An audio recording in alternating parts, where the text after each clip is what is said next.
a few years ago with my book began. It was originally just supposed to be an article, a long form article on Operation Zorro. That was and the term has been out there in the public. Zorro? Operation Zorro, but the details of Zorro. Zorro, sure. The details of it haven't really been out there. Gotcha. And that's what my book will hope to change in the first half of it. And, that was essentially the FBI. It's essentially details what many people have long suspected, namely that the assassination of Martin Luther King Jr., that was the name of codenamed Operation Zorro, was a joint FBI, CIA, Italian Mafia operation at protecting the Vietnam War, at sustaining it, which they feared Martin Luther King could actually bring to an end because he had the grassroots genius mobilizing power like that. Right. J. Edgar Hoover, the notorious FBI director, called him the most dangerous leader following his I Have a Dream speech in 1963, because he saw, and as will prove relevant later in our discussion, J. Edgar Hoover was a 33rd degree Mason. Interesting. That's why don't we mark that even now as that's the linchpin to the glue of this military industrial complex in the 20th century, especially the Cold War. Okay. And that, I'll even say one thing further on that. It isn't even so much strictly just the 33rd degree of Freemasonry, which is where Illuminized Freemasonry begins, and very few make it that. It is more to the point what I just called the Illuminized Freemasonry. So that would include very elite groups like Skull and Bones, or what in the 20th century was the British Rhodes Round Table. And we'll get into all of that later. All of which is to say that, yes, high Freemasonry, elite Freemasonry, is the glue that holds this whole spider web we're going to be talking about together. Yeah. And this spider web is the military-industrial complex of the 20th century. Yeah. So you mentioned Vietnam, and I don't know a ton about, war history, but what was the angle that was happening there that was trying to be avoided as far as the public or whatever they were afraid he was going to expose?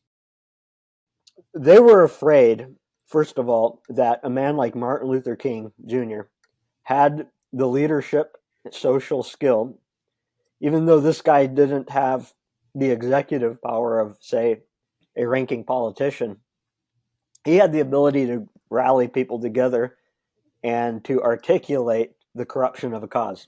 He was doing that toward Vietnam. That final year of his life was devoted to speaking against the Vietnam War as corrupt, but going even further, he was identifying the root issues, namely the underlying powers of the military-industrial complex, who he called America's ruling class, also referring to them as the Pharaoh of our time, the Goliath of our time, and, quote, a corrupt regime that is stacked against the poor, end quote. So you understand, if he had made those comments today, he would have been called the conspiracy theorist, because he was saying that there was an organized evil and that this was all a big scam. History, as we will see, will later prove him correct, because the Rockefeller families, who are at the backbone of this Masonic military-industrial complex in the United States, were funding Russia and its military weapons and industry program, and they were in turn supplying the North Vietnamese in the Vietnam War. So it was let me put it to you this way, those very bullets, they're funding both sides. Both sides, and they make money off of the sale and production of weapons. And as we will learn later, just as they had done with Nazism, just as they had done in World War I before that. Yeah. And we will be surprised to find out how long this has been going on. And wars in general devastate culture, populations, people. populations, cities, places they can come in, swoop and take over and presume control. Yes. So now getting back to the Vietnam, yes, they were making loads of military industrial complex money off of that war. However, and that was all done through Chase Manhattan Bank. In fact, David Rockefeller in 1964 even went and met, I believe it was 1964, even met with Nikita Khrushchev, the premier of Soviet Russia, and made that transaction possible. So not only that, why would the mafia have any stake in MLK's assassination with the FBI and the CIA? Well, as it turns out, the CIA and the mafia were running a major heroin running operation out of Southeast Asia during the Cold War, even early since the late 40s at least. They even started the CIA with that money, with that kind of money.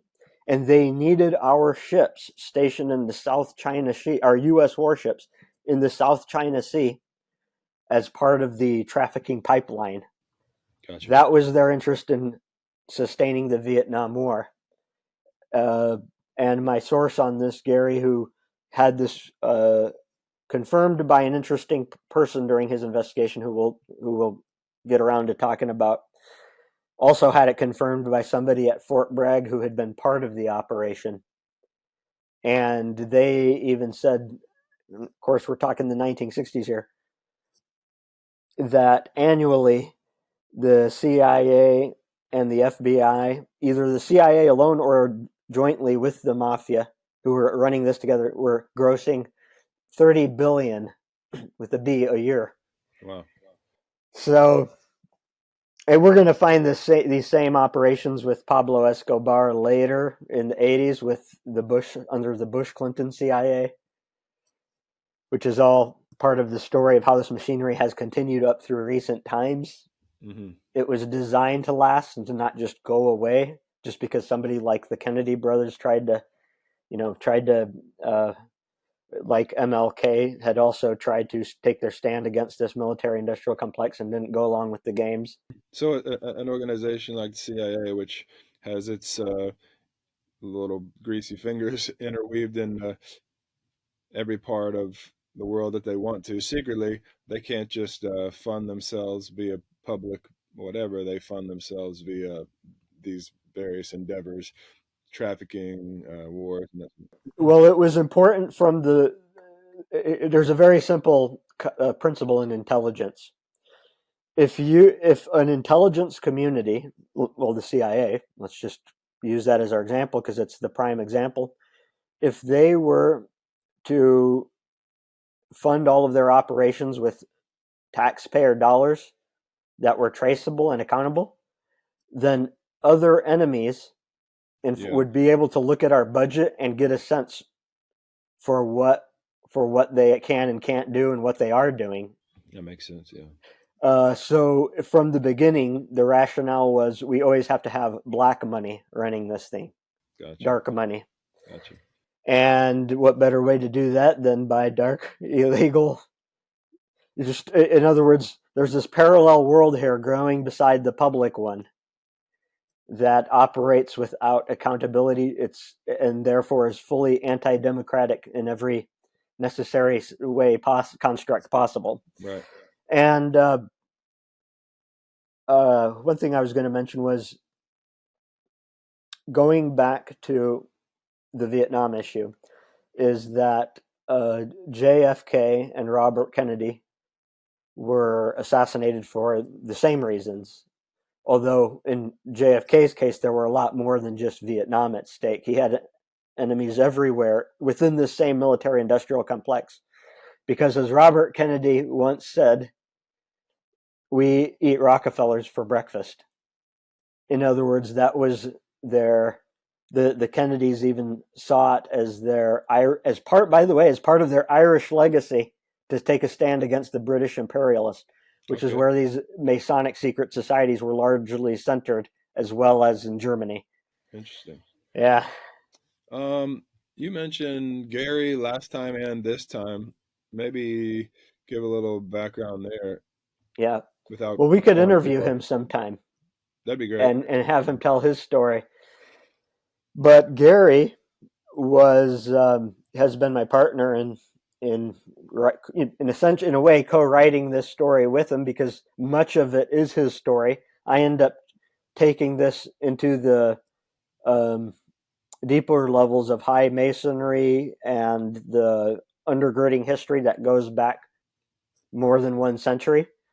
But he got me started and worked with me on MLK's assassination and JFK's assassination, because he, in the process of, so Gary, who was Gary Revel? Yeah. In the late 1970s, Gary was hired as a special investigator, given his background in covert operations, to investigate the MLK assassination. Okay. He was hired by James Earl Ray's lawyer, James Earl Ray, in Uh-huh. case the reminder is necessary for anybody, Yeah. being the lawyer, or excuse me, being the convicted assassin of King, which, as Gary gets to know him, visiting him in prison, taping over 100 hours of conversation between themselves, quickly becomes convinced that, yeah, indeed, James Earl Ray, like Lee Harvey Oswald with the Kennedy assassination, was a plant, was a unknowing scapegoat. He thought he was part of some CIA operation, running guns, drugs, that kind of thing. He didn't know what he was being set up for, Gotcha. and that's all detailed in the book. And these are part of what I call the tool belt of. It's just one example of the tool belt of dirty tricks, scapegoating, how you set up these sort of things. But it's a real craft that they had developed, and these are all rooted in secret society techniques that had been going on or been building for centuries. So going back to Gary, Gary was um, also worked in collaboration with Richard Sprague of the House Select Committee of assassinations in the late 70s. Now that select committee was actually brought into being with public support and pressure from King's widow, Coretta Scott King. In the end, over the course of its several years there in the late 70s, the committee, however, was subverted by bad actors from within related to the FBI, CIA. And that's why even the wealth of Gary's findings about who all was involved in Operation Zorro, and his investigation lasted for about 2, maybe 3 years, whereby he also, in addition to in all those interviews with James Earl Ray, he hit the road and he went and investigated a number of first-hand witnesses to the events of that day, even ends up in conversation with people who were intimately involved. And there's a very interesting story here, including Carlos Marcello. He was the Louisiana's nicknamed Mafia Kingfish, who was with the Italian Mafia and also a primary agent in the Kennedy assassination, which he ended up confessing in a bugged interview in prison later. But he was also involved with MLK's assassination. And I don't want to give away too much, because after all, I want people to read the book. I've worked very hard on it. But he ends up finding out the very names of the individuals with the CIA, with the FBI, and the Mafia who pulled all of this together, Operation Zorro against King. Gotcha. And the grand punchline to it all is that they were this, and this is what people have essentially always suspected.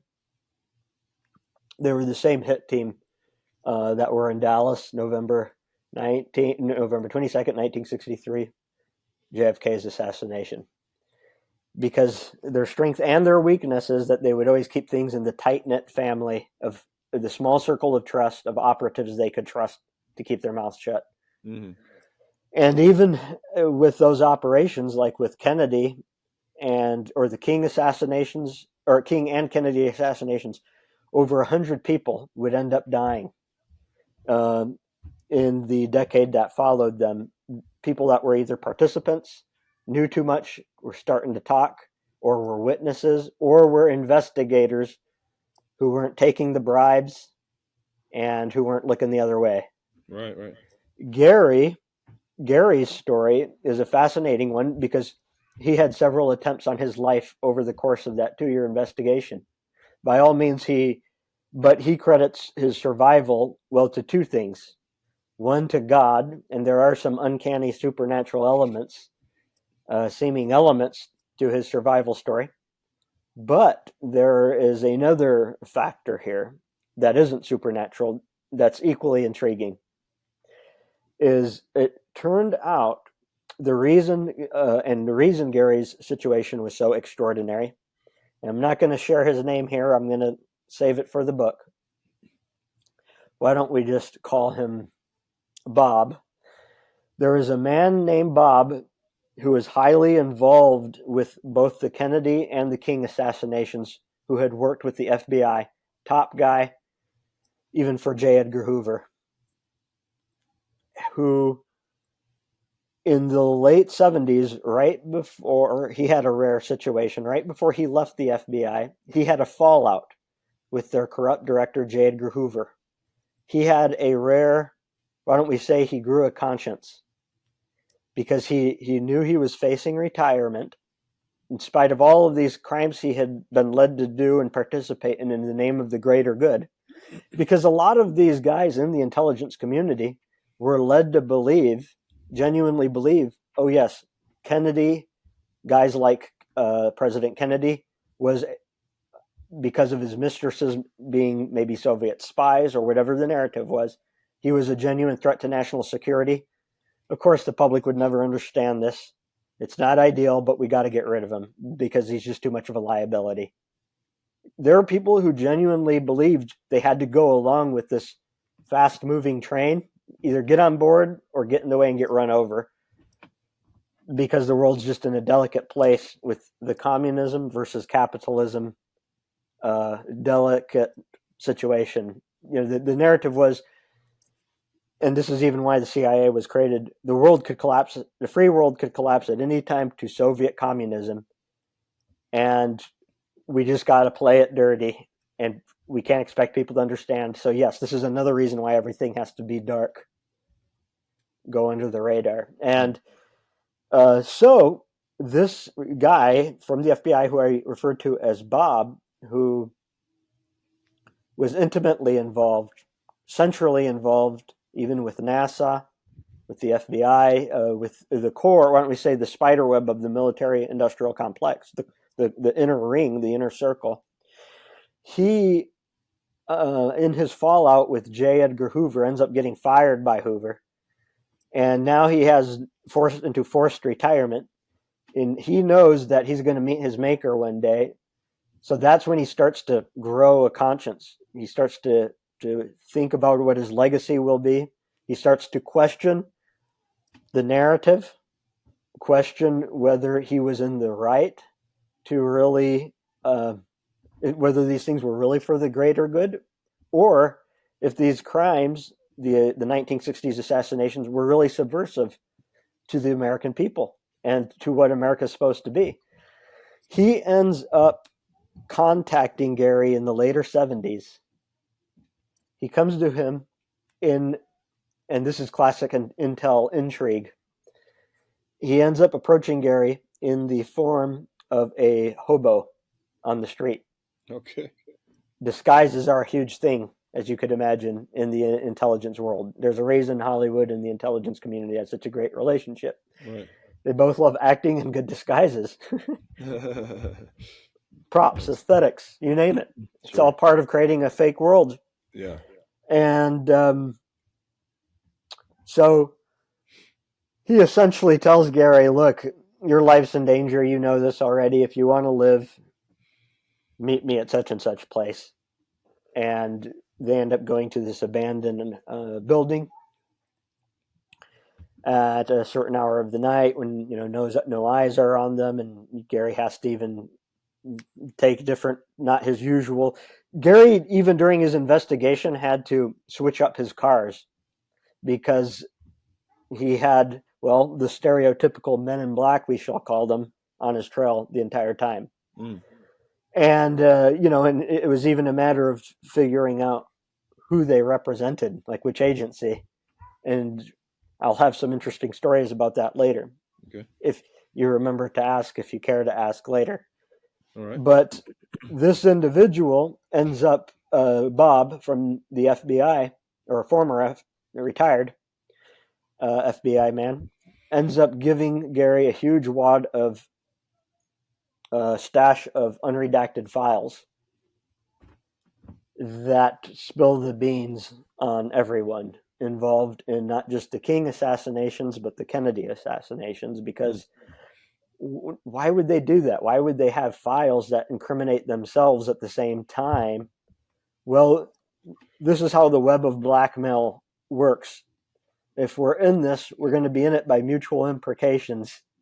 If I go down, you go down. This is necessary to their idea of security. Yeah. And so, the FBI would keep the dirt on the CIA. The CIA would keep the vice versa.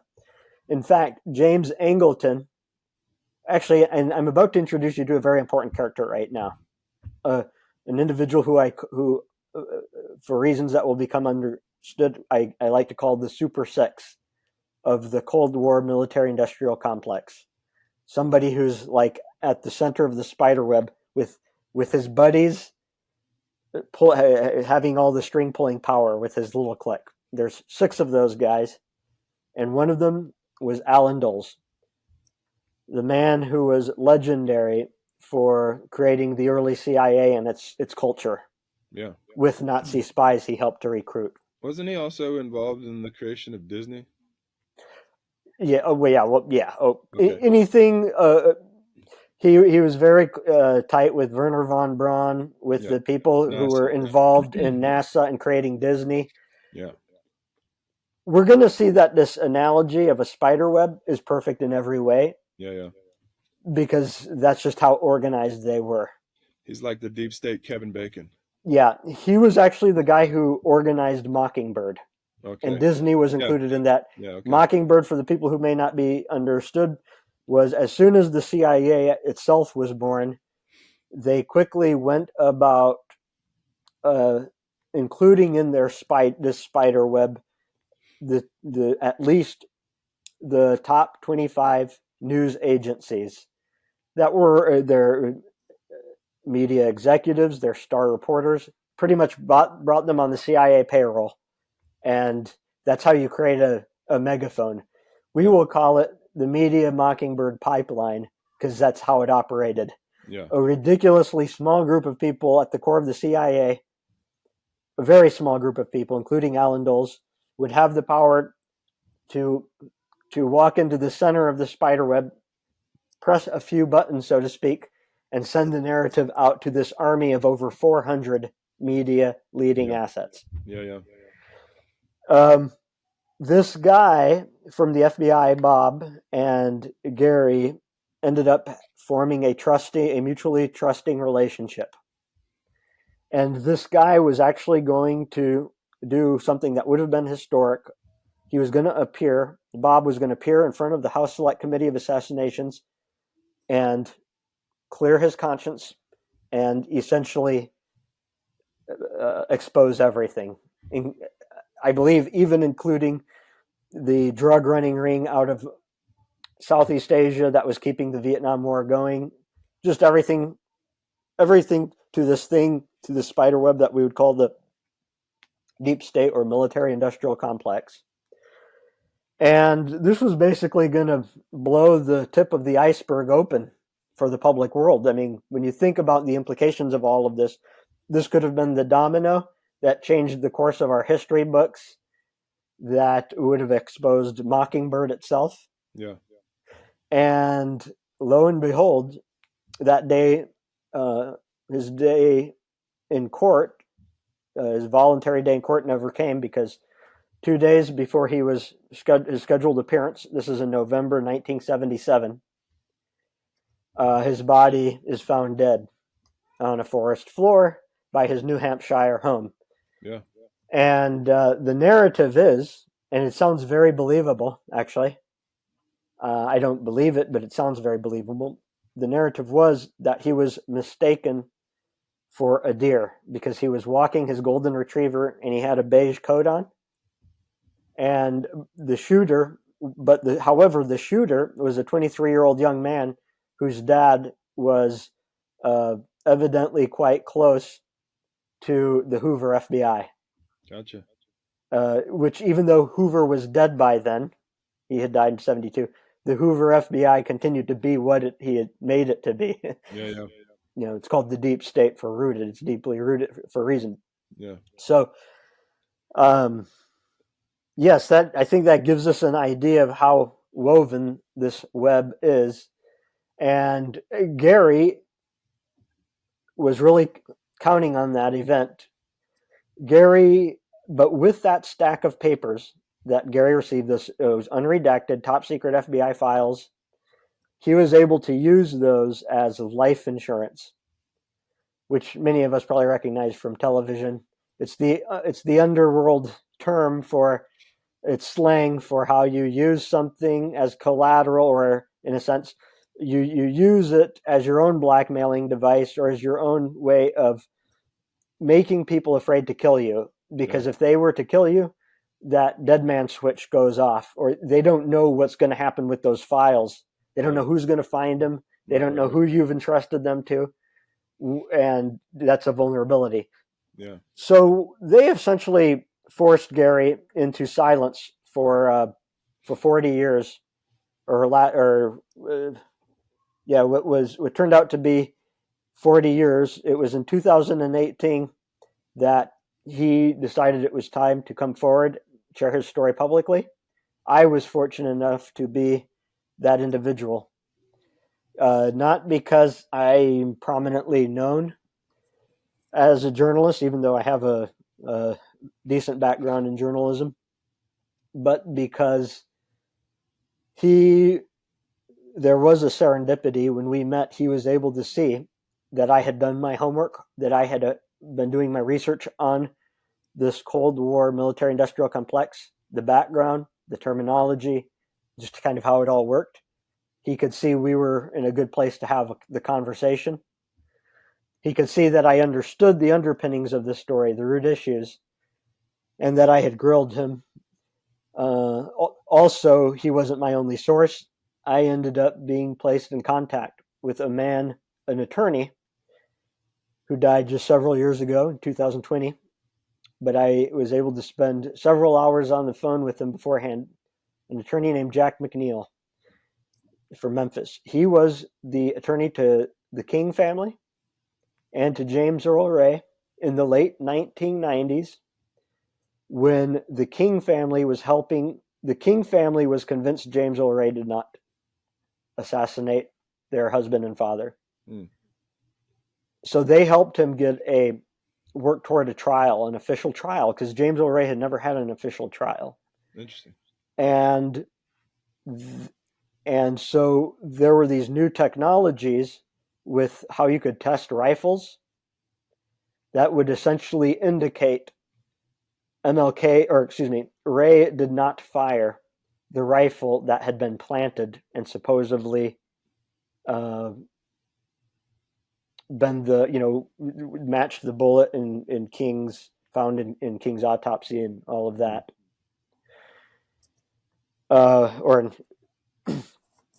So they were very successful with those efforts at helping James Earl Ray move toward a trial that, there might have even been foul play. We don't know this for sure, but James Earl Ray, convenient for the conspirators, who were still very much in the late 90s suppressing all of this and active, and this lawyer,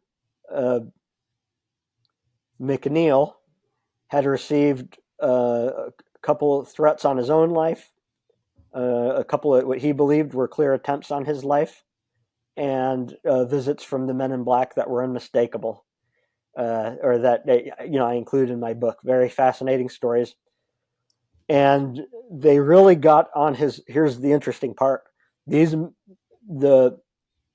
the heat on him from the men in black actually began and went to a new level when Gary came to visit him in the late 90s and started supplying him with information from his 1970s investigation. Right. And which tells you a lot. In fact, when Gary went to the airport to meet McNeil, guess who was there to greet him and to stare him down? Two men in black who ended up following them. So that was all they needed to know to communicate.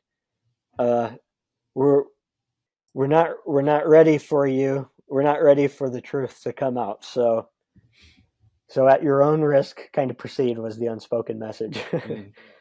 But so this is all interesting information I included in my book. McNeil and wasn't the only one. Then I also met a man involved with the CIA. This is also included in my book, which I talk about in the introduction, who, why don't we just say, to save it for the story or for a different time, that he was very intimately involved with and I'll give you a nugget here, it wasn't just the FBI who had been spying on King. This is something that hasn't been made public yet. Maybe it is as we are speaking, but the CIA was also on King's trail well before the assassination plans, and were spying on him and were looking for opportunity to disempower him.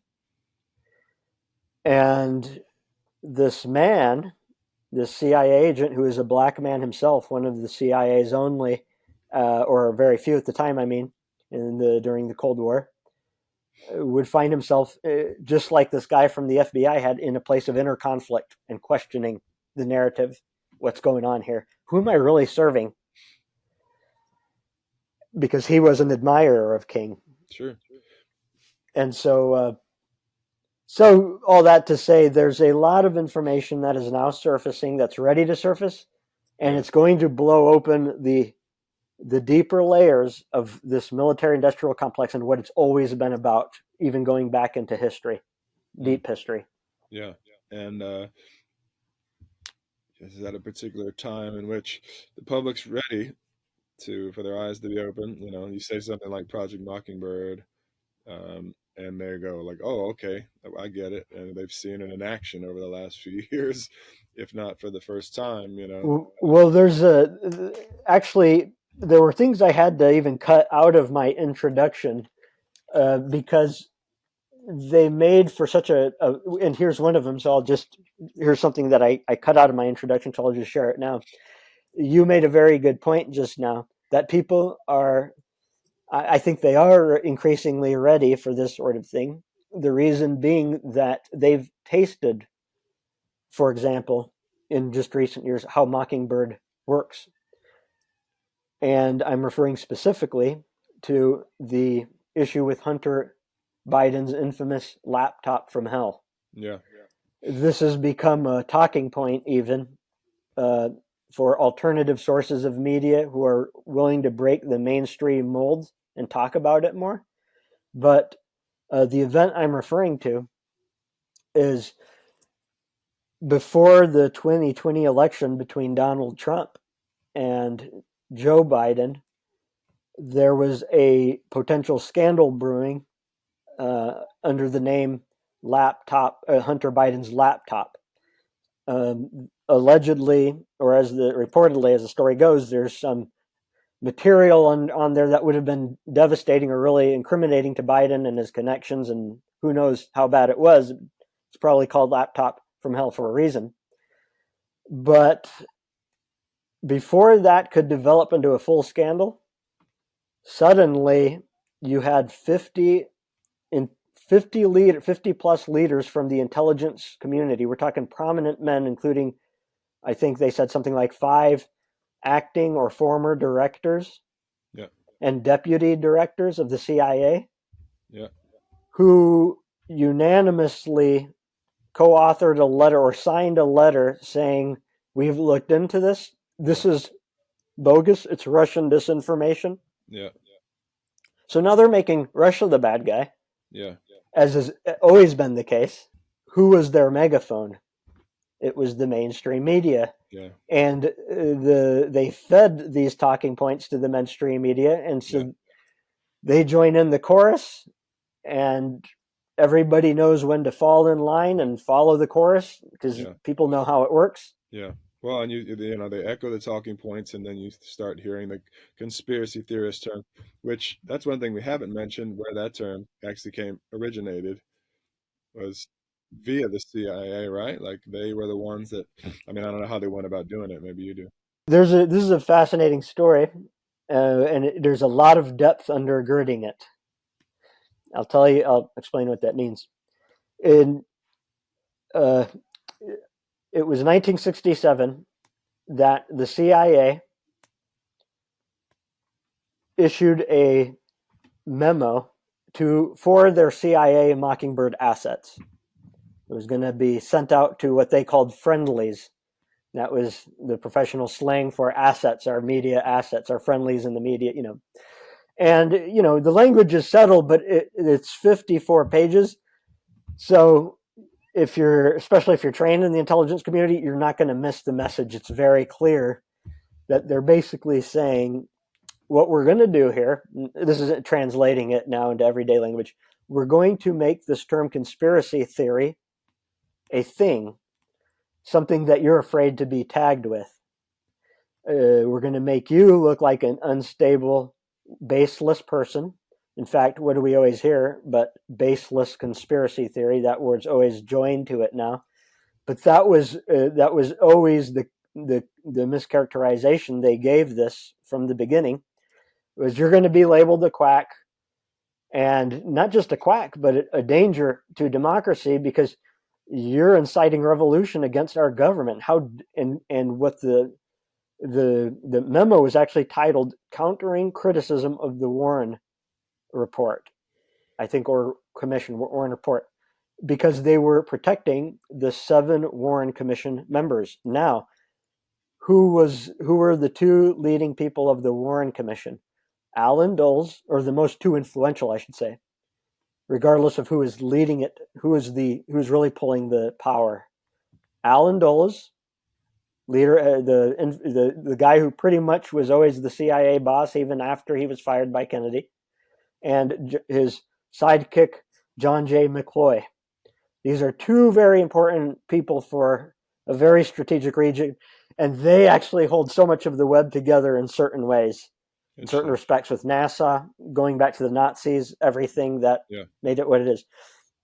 So all that to say is underneath the Warren Commission itself was this whole world of secrecy that they were protecting. It wasn't just the Kennedy assassination narrative, but it was all that's entangled with it. You keep it in the family. So I don't forget my train of thought. It is not a coincidence that all 7 members of the Warren Commission were 33rd-degree Freemasons.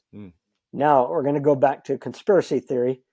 So they weaponize conspiracy theory as a gaslighting term to suppress public dialogue and thinking along conspiratorial lines. Because of course humans don't conspire, do they? Right. But now many people know this psychological weapon by the technical term, the buzz term. That's what you call it. And they associate it with the Nazi principle of propaganda, that if you repeat a lie often enough, it sort of gets inculcated in people's minds, and they are just going to learn to believe it, or just react emotionally. And there's even a technical science behind it, like the delivery of it, the tone.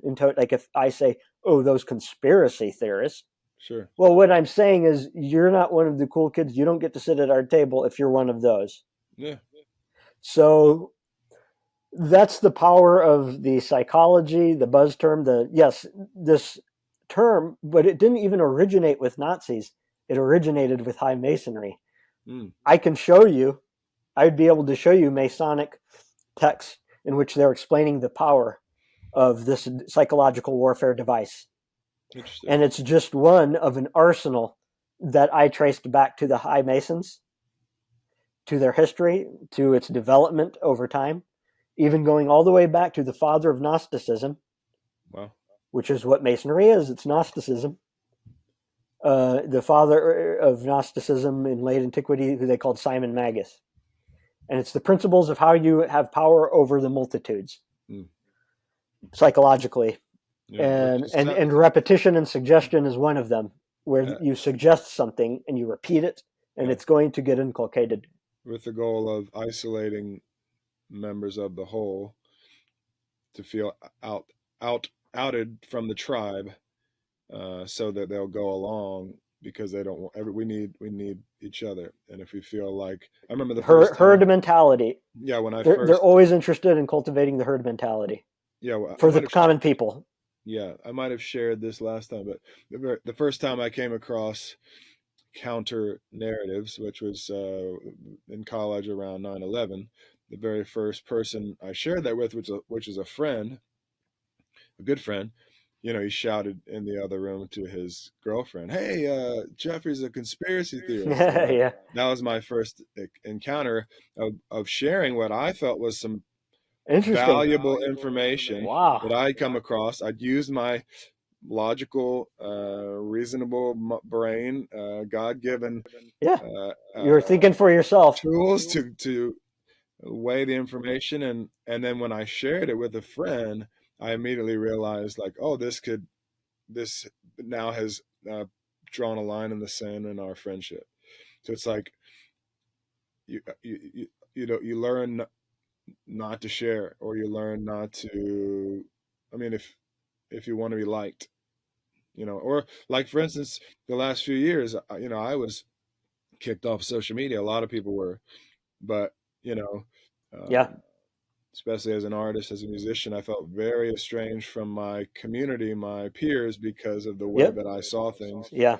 And the desire to share with them the potential of their freedoms and their rights, and their the lies that were being spread. And then all of a sudden, people are turning against me in hostile ways, and then I'm being booted off of social media platforms. So yes, that exactly happened to me 3-4 years ago. I can't remember what it was. I used to have a very good response in terms of number of likes from people, and from a wide variety of people, of friends. Because me, I grew up in a lot of different places: New York City, Ecuador, Dominican Republic, Minnesota. I've always had a wide array, culturally, of friends and acquaintances, and that was all going well.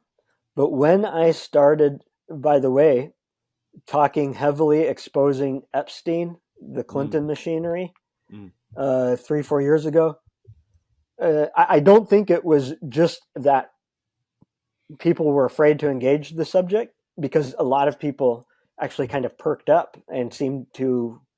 It's almost as if somebody had finally said it, and now the ice had been broken, and now they're wanting to join the conversation. But it was clear to me that the algorithms were involved, because suddenly those numbers went down, and I promise you, I was monitoring this. The pattern was such that they were bringing my posts to the attention of people who were your mainstream thinking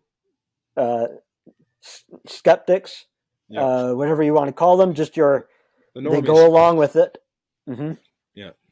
The algorithm. I'm convinced the algorithm was doing that, and it was hiding it from people who would be prone to agree with me. And I even almost got kicked off when I did specifically a post about Epstein 3-4 years ago. Okay. And suddenly, this was the only time this big red outlining surrounded my post, and this warning sign came up that this does not comply with our community standards. Yeah. I can't remember if it actually used the conspiracy word, but it was clear that they were saying that in that context. Yeah. Like, we're not going to entertain these harmful conspiracy theories. Yeah, they're And, harmful. and now everything I've said, everything I was then saying is standard mainstream media. Yeah. So in a sense, they disenfranchised me. Yeah. And my relationships. There should be a lawsuit for that. Yeah, it'll be interesting to Because see they've what. been doing that to the American people for ages. Yeah. They've been telling Somehow. you, the message is you're not allowed to think, and that's what this country was built upon. That's what freedom of speech is about, freedom of mind. Right. Whatever conclusions you have come to on your own are invalid. Before I forget, Yeah. the reason MLK is so relevant to this meta story on so many levels is because all of the CIA's tricks, whether and tool belt of dirty tricks to deceive the public, to keep them from thinking. I go through a list of specific ones throughout the book. And the amazing thing about Martin Luther King Jr. was and I was even had this verified by a member of the King family, in his household, they were taught to think for themselves. Mm. That was a very strong tenet of their Judeo-Christian faith. And so that was always a high value for the King family, but for MLK himself. And as a young man, he actually identified all of these psychological warfare tricks that America's ruling class, as he called them, were propagating. And he on about 10 very identifiable specific levels, his mind developed, his intellectual odyssey took him in a path divergent from the mainstream cult. You could just call it that. Yeah. And he learned to think for himself in respects to A, B, C, X, Y, Z. Yeah. And so it's almost like he slid right on every level, slid right past he dodged the brainwashing devices that were otherwise inculcated in our Western thinking. Things like science and religion are opposed to each other. Right. Well, those were things that Masons had orchestrated because they wanted to dumb down the common people. Mm. The way you get people not to think holistically about the world is you try to make them atheists, and that's what they were doing. That's what the Masons even tried to push, was atheism, evolution, even when they didn't believe in atheism themselves. Mm. They did maybe believe in a spiritual version of evolution, but their goal was let's get people dumb. And how do we do that? You make them think like animals. And if you can get them to think about only the physical needs of life, then you make them easier to herd like cattle. Mm. And you can control the economy and thoughts and everything. So they essentially went about, and I know I'm kind of out of the purview of our conversation now, Right. and I didn't specify anything.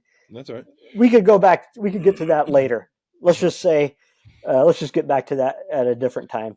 But yes, there's the important thing in all of this is that the subversion of the American people was a gradual affair and all psychologically oriented. Yeah. We were robbed of our democracy at the mind. Yeah.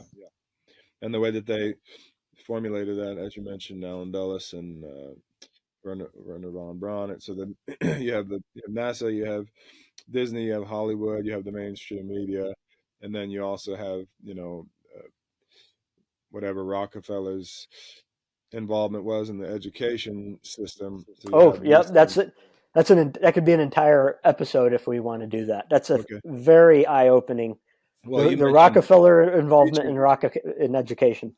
Yeah, you mentioned teaching people how to think, and Johnny Enlow has recently highlighted, how we've shifted to only using one part of our brain, which is the one that is highly logical, less intuitive. It's not the creative, spiritual side of our brain, which is the side that connects with God, Holy Spirit, gets prophetic downloads, and then Yeah, the right purely, side is artistic and intuitive in a lot of things.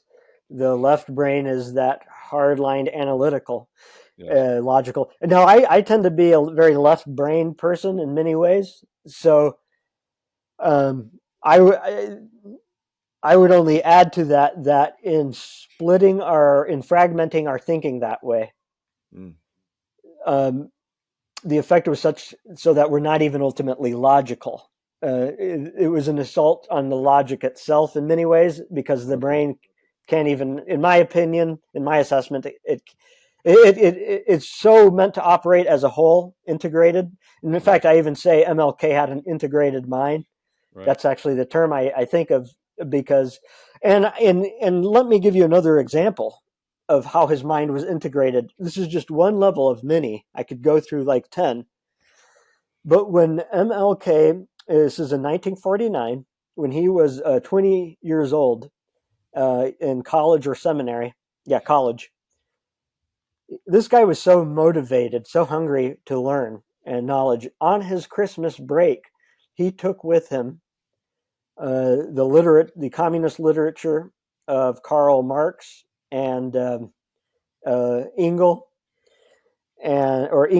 and he read Da Capital. These were the major communist manifestos. yeah, yeah, He just wanted to see what their argument was, what the yeah, fuss was all about. And as he read through it all, he ended up deciding, it's strange that we have capitalism on the one hand, as we do in the Western hemisphere, and then this hardcore Marxism, socialist communism on the other hand, and that they're so polarized. He says neither of them really makes sense um, on their own in isolation from each other. And he said the only thing that can really make sense of everything, the whole human, is the kingdom of God and the mm, teachings of Jesus.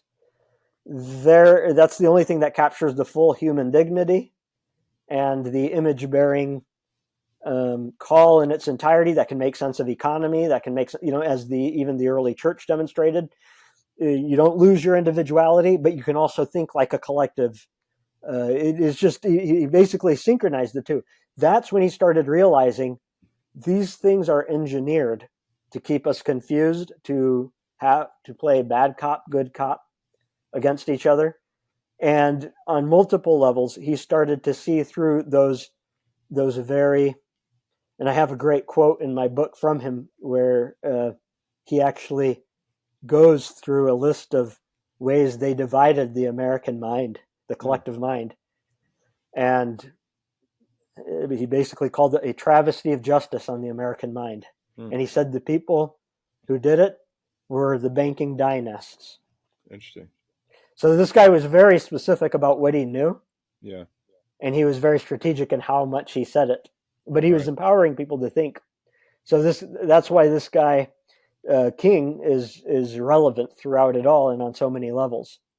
In other Yeah, words, he's kind of your blueprint, your guide to how do we recover our power where it was taken at the mind. yeah. Interesting. Well, and the question I had from earlier, that maybe irrelevant or might just tie a bow on what we've been talking about, is the whole demonizing of Russia thing, which sounds like has been there from the beginning. I guess I'm like, why are these deep staters so opposed to Russia and their particular, communist viewpoints? Seems like they might want to let that play out, or you know what I mean? It's like, what is it about that realm that somehow is outside of their control, or somehow detrimental to their plans? Does that make sense? Okay, yes, absolutely. Now, here's what's so interesting.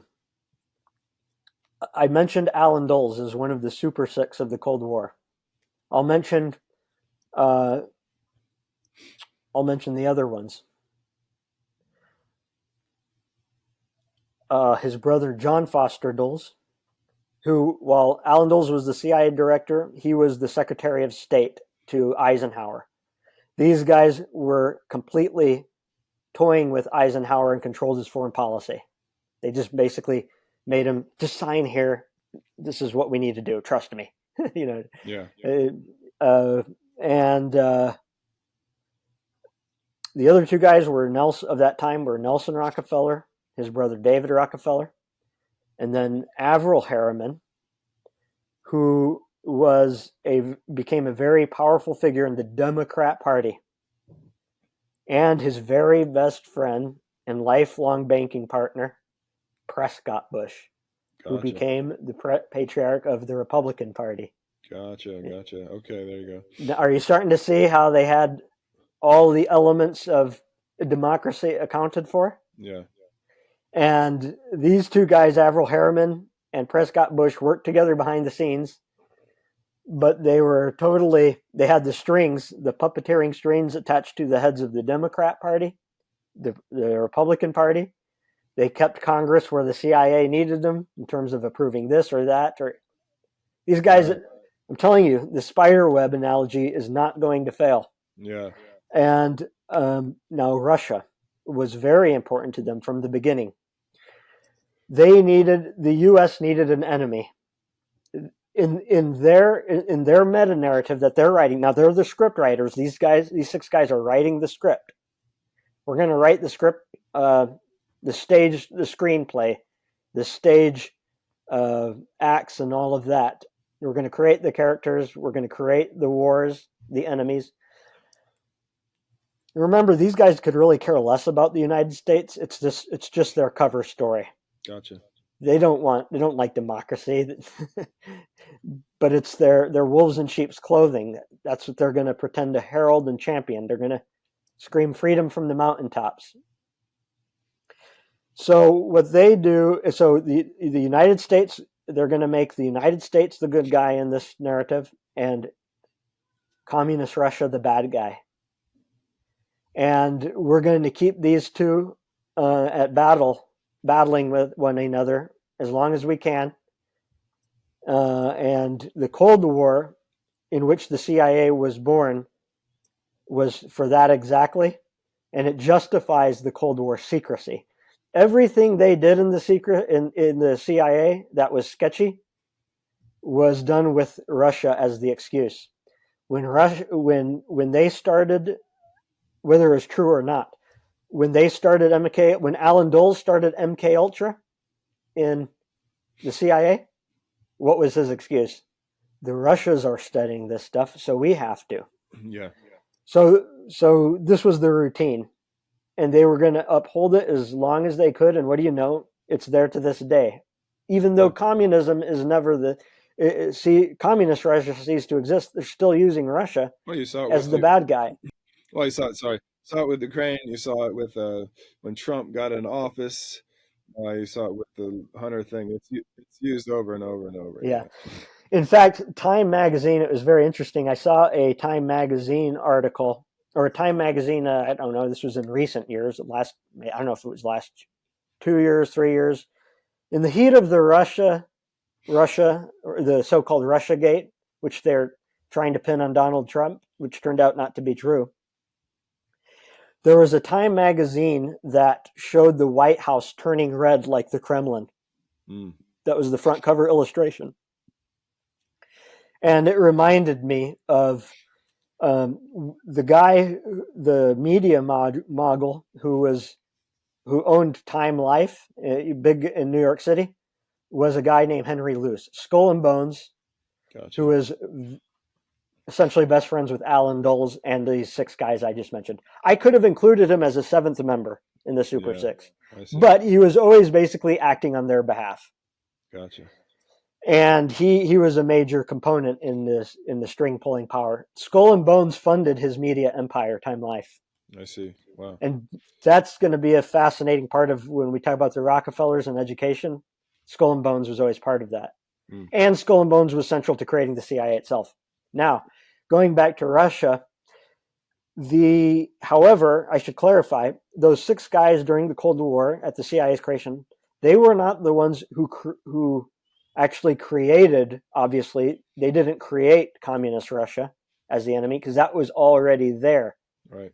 They received that script. They inherited that script from their parents, who actually funded the Bolshevik Revolution. John D. Rockefeller, these Masonic secret societies that were behind the Federal Reserve, and I'll just rattle off some names. We had John D. Rockefeller, in the United, Paul Warburg, J.P. Morgan. There's a clique of these guys that were involved, a clique of Wall Street bankers that essentially pulled 9 guys who pulled together the Federal Reserve, and they too were high Masons. They were involved with they were an extension of the British Rhodes Round Table, which was Illuminized Freemasonry of Cecil Rhodes and a guy named Milner. His name's escaping. His full name's escaping me, but anyways, there's this group of high-ranking Masons that they funded the Bolshevik Revolution to start communist Russia. Why? Because Russia was on its way to becoming, showed promise as a superpower, and in the way of trade, free enterprise. That would be a entire half of the world's economy they couldn't control. That is to say, the Masons behind the Federal Reserve, the Rockefeller gang. Interesting. So they funded, and this is very soundly documented by a number of people, but they funded the Bolshevik Revolution and Soviet Russia and sustained it over years. They would industry-wise fund the mining companies over there, the weapons, what have you. And the one guy I mentioned, Averell Harriman, who became the head of the head of the Democrat Party in the United States, he was at one point an ambassador in Moscow. And this same group was always very strategic about who they would let be the ambassador in Moscow. It was always people you'll always see the same clique of people, and their immediate henchmen, their right hand men. There's it's this spider web of tiers, of layers. You're always going to see the same small crowd of people around these sensitive positions. But yes, they've sustained it. Russia goes back to what the world these guys created at the dawn of the 20th century. That's so interesting. I propose to you, we have yet to see what a real democracy looks like. But when it happens, we could see the elimination. We could see the freedom of ideas in universities would be the first place, and in the news, where we would see a sudden explosion in difference. And we could see poverty eliminated, the technologies, the medicines that are suppressed to heal cancer, AIDS, whatnot. Yeah. It just would be explosive. Yeah. So that's a positive outlook to end on, I think. I think so. It's good. That was a All solid. right. Here, I'll stop recording. All right.